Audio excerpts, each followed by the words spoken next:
और इसी बीच अब अगली खबर अफगानिस्तान से आपको बताएंगे, जहां से बहुत ही हैरान करने वाली खबर सामने आ रही है। दरअसल तालिबान की लड़ाके युद्ध के मैदान में उतरना चाहते हैं। और तालिबान के लड़ाकों को इतनी बेताबी क्यों है, आखिरकार क्यों वो युद्ध में उतरना चाहते हैं, ये आपको बताने जा रहे हैं हम। और साथ ही आपको ये भी बताएंगे इस रिपोर्ट के जरिए कि आखिरकार ये जो बेताबी है तालिबान के लड़ाकों की, ये पाकिस्तान पर कैसे भारी पड़ सकती है।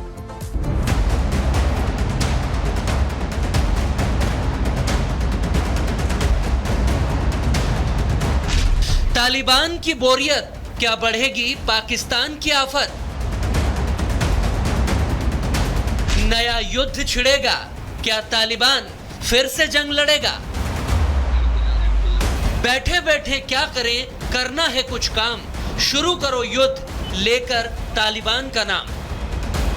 यह जंगी अंताक्षरी इन दिनों तालिबानी लड़ाकों की जुबान पर खूब छाई हुई है, क्योंकि उन्हें लड़ना है, जंग करनी है, मरना मारना है, कैसे नहीं पता, बस युद्ध करना है।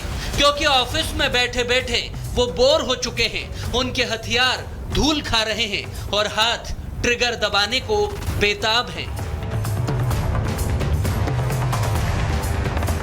तालिबानी युद्ध को तरस रहे हैं, तो क्या अब पाकिस्तान पर कोई बड़ी आफत आने वाली है? खूंखार तालिबानी लड़ाके क्या शहबाज के मुल्क पर बड़ा हमला करने वाले हैं? बताएंगे क्यों, लेकिन पहले जान लीजिए कि तालिबान का जंगी प्रेम एक बार फिर क्यों जाग गया है। क्योंकि वो बैठे बैठे परेशान हो गए हैं। आप और हमें अगर फुर्सत मिले तो हम शांति चाहेंगे, लेकिन अफगानिस्तान की सत्ता पर काबिज तालिबान के लड़ाके जंग चाहते हैं।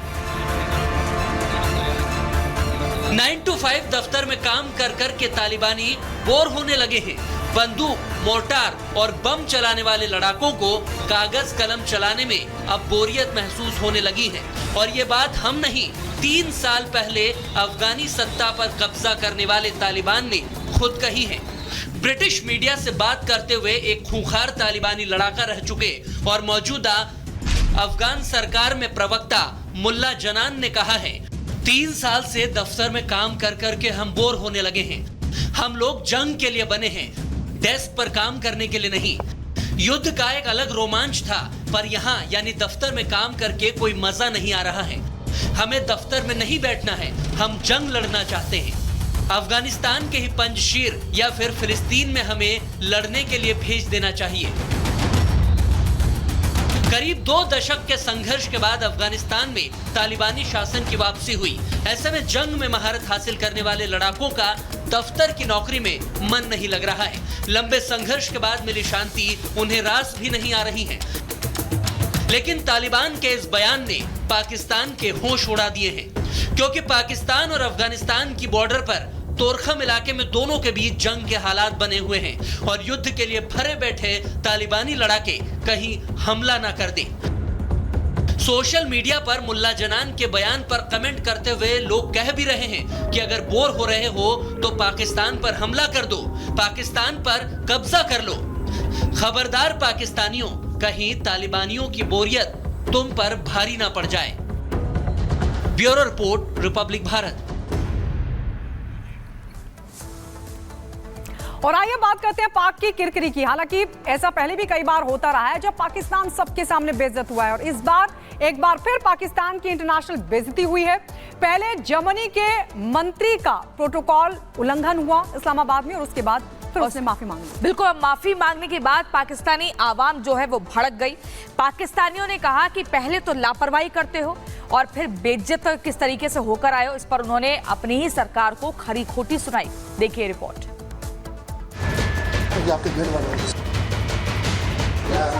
ये हमारे लिए बहुत बैड इंप्रेशन है। पाकिस्तानी होना हमारे लिए बहुत शर्म की बात है।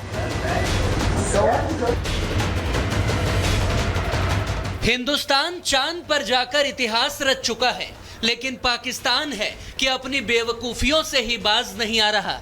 ऐसा शायद ही कोई दिन जाता हो जब पाकिस्तान अपनी किरकिरी ना करवाता हो। आतंकिस्तान की सेना हो, नेता हो या प्रधानमंत्री, कुछ ना कुछ तो ऐसा कर ही देते हैं कि बेइज्जती हो ही जाती है और फिर आवाम लताड़ लगाती है। शहबाज शरीफ ने पहले कौन से अच्छे काम कर दिए जो ये काम करेगा। मुल्क आप हाल देख रही हैं जो हो रहा है मुल्क में। ऐसा ही कुछ इन दिनों पाकिस्तानी अपनी सरकार और शहबाज शरीफ को फिर खूब खरी खोटी सुनाने में लगे हैं। इस बार पाकिस्तान की नाक कटाने वाला मामला है जर्मनी की महिला मंत्री को शहबाज से मिलने जाने से रोकना, सिर्फ इसीलिए क्योंकि वो अपना हैंडबैग लेकर अंदर जा रही थी। पाकिस्तान को एक बहुत ही एम्बैरेसिंग सिचुएशन का सामना करना पड़ा जब जर्मनी की इकोनॉमिक कोऑपरेशन और डेवलपमेंट की फेडरल मिनिस्टर ने शहबाज शरीफ यानी पाकिस्तान के वजीर आजम से मिलने से इनकार कर दिया। जर्मनी की मिनिस्टर ने बैग चेक कराने से मना कर दिया और वो वापस चली गई। सिक्योरिटी चेक के नाम पर जर्मन मंत्री को रोका तो वो नाराज हो गई और मुड़कर जाने लगी, जिसका वीडियो सोशल मीडिया पर खूब वायरल हो रहा है, जो पाकिस्तान की किरकिरी की वजह बना है, जिस पर पाकिस्तान भी खूब भड़क रहे हैं। लेकिन क्यों? तो हुआ यूं कि जर्मनी के संघीय आर्थिक सहयोग और विकास मंत्री स्वेनिया शुल्जा इस्लामाबाद में पीएम शहबाज शरीफ से मिलने आई थी। उनके आवास में जाने से पहले मंत्री को पाकिस्तानी सुरक्षा अधिकारियों ने रोक लिया और उनसे उनका बैग वहीं छोड़कर जाने के लिए कहा ताकि उसे चेक किया जा सके। शुल्जा ने ऐसा करने से मना कर दिया और वो मुड़कर वापस जाने लगी। वैसे ही पाकिस्तान से कोई देश संबंध रखना नहीं चाहता और कोई रखे, कोई आए तो ऐसी बदसलूकी होगी तो फिर पाकिस्तानियों ने ही अपनी सरकार की क्लास लगा दी। ये बहुत बड़ा तमाचा है हमारे मुंह पे। अगर कोई फॉरेन मिनिस्टर आके हमारे मुल्क की इंसल्ट करके वापस चला जाए हमारे अपने प्राइम मिनिस्टर से मिले बगैर। पाकिस्तानी ये हमारे लिए बहुत बैड इंप्रेशन है और उसके साथ इस तरह की हरकत करना, ये बिहाइंग पाकिस्तानी होना हमारे लिए बहुत शर्म की बात है। अवाम तो गुस्सा होगी ही। सोचिए, जिस देश में खाने के लाले पड़े हो वो पाकिस्तान ऐसे देश से हिमाकत कर रहा है जो जर्मनी यूरोपियन यूनियन में पाकिस्तान का सबसे बड़ा पार्टनर है। दोनों देशों के बीच सालाना 30,000 करोड़ रुपए से भी ज्यादा का कारोबार होता है और उसी जर्मनी की मंत्री क्यों इनकी इतनी बात सुनेगी? तो वो ठेंगा दिखाकर वापस लौटने लगी। फिर क्या, हाथ पैर जोड़कर उन्हें मनाया गया और फिर जाकर मीटिंग हुई। तस्वीर में भी देखिए कि बैग तो वो अंदर लेकर गई ही, जब जाने ही देना था तो फिर पाकिस्तानियों इतना ड्रामा क्यों किया? इसी रवैये से तो पाकिस्तान की आवाम परेशान है और वो कहती है कि भारत से ही सीख लो। यही तो बात है पाकिस्तान के प्राइम मिनिस्टर में, इंडिया के प्राइम मिनिस्टर में। इंडिया जो है वो फॉरेन रिलेशन अच्छे रखना चाह रहा है, लेकिन हमारे पास शायद ऐसे कोई एबिलिटीज़ नहीं है कि हमारे फॉरेन रिलेशन अच्छे हो सके। इंडिया हर कंट्री का विजिट कर रहा है, हर कंट्री के साथ उसके रिलेशन अच्छे होते जा रहे हैं। अपनी कारस्तानियों से ही पाकिस्तान दुनिया में अलग थलग पड़ा हुआ है। जो साथ है, अगर उनके साथ भी ऐसा बर्ताव होगा तो फिर साथ कौन ही रहेगा? Bureau report, Republic Bharat. बहुत बड़ी बात आप बता रहे हैं कि 1 घंटे तक घर का दरवाजा नहीं खुला, लेकिन आप बने रहिए हमारे साथ। वापस लौट रहे हैं, बड़ी खबर। संदीप घोष के करीबी के घर भी छापा। देबाशीष सोम के घर पर पहुंची सीबीआई की टीम। कोलकाता के क्वेस्टापुर में देबाशीष का घर है। करप्शन केस में सीबीआई की टीम ने एफआईआर दर्ज की है। आरजीकर अस्पताल के फॉरेंसिक डिपार्टमेंट में देबाशीष काम करता है। देबाशीष सोम के घर भी पहुंची है।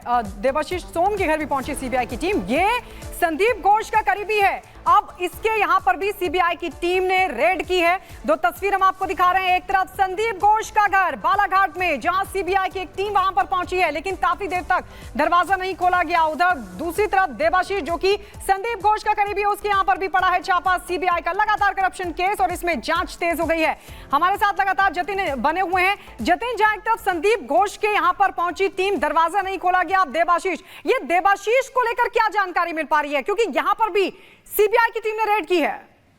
आज बिल्कुल, देबाशीष जो है वो आरजीकर मेडिकल कॉलेज के ही फॉरेंसिक डिपार्टमेंट के हेड बताए जाते हैं और जो भी इक्विपमेंट्स आरजीकर मेडिकल कॉलेज में मंगवाए जाते हैं वो देबाशीष के थ्रू ही मंगवाए जाते हैं। ये भी जानकारी मिल रही है कि देबाशीष और संदीप घोष बेहद करीबी हैं। पूरा नेक्सस चलाने की जो बात अक्सर आरजीकर मेडिकल कॉलेज के एडमिनिस्ट्रेशन पर आरोप लगते हैं, उसी नेक्सस से जुड़े हुए ये लोग बताए जा रहे हैं। इसलिए सीबीआई की टीम एक साथ सबसे पहले संदीप घोष के घर पहुंची और उसी टाइम पर देबाशीष के घर पर भी पहुंची ताकि किसी भी तरीके का कम्युनिकेशन वहां पर ना हो पाए। जतिन, आपको यहाँ पर रोकना चाहेंगे क्योंकि एक और बड़ी जानकारी आ रही है, अपने दर्शकों को बता दें और उसके बाद फौरन आपके पास लौटेंगे। कोलकाता में 15 जगहों पर सीबीआई का छापा। ये बड़ी जानकारी। संदीप घोष के घर समेत 15 जगहों पर सीबीआई की टीम छापेमारी के लिए पहुंची। संदीप घोष और करीबियों के ठिकानों पर रेड पड़ रही है। जैसा कि अभी हमारे संवाददाता भी बता रहे थे कि 1 नहीं 2 नहीं बल्कि ये ठिकाने बहुत ज्यादा हैं, 10 से ज्यादा है। 15 ठिकानों पर सीबीआई की टीम पहुंच चुकी है, छापेमारी की जा रही है। और लगातार जतिन हमारे साथ बने हुए हैं। जतिन, अब ये बहुत बड़ी जानकारी कि 15 वो जगह जहां पर सीबीआई ने रेड की है, ये कौन कौन सी जगह है? 15 जगह जहां पर सीबीआई पहुंची है और क्या कुछ वहां से जुटाए जाने की उम्मीद? जी बिल्कुल, देखिए सबसे पहली जगह तो पूर्व प्रिंसिपल संदीप घोष का घर है, और दूसरी जो लोकेशन है वो डॉक्टर देवाशीष का घर बताया जा रहा है, और तीसरी लोकेशन हावड़ा में बताई जा रही है, जो कि जहाँ पे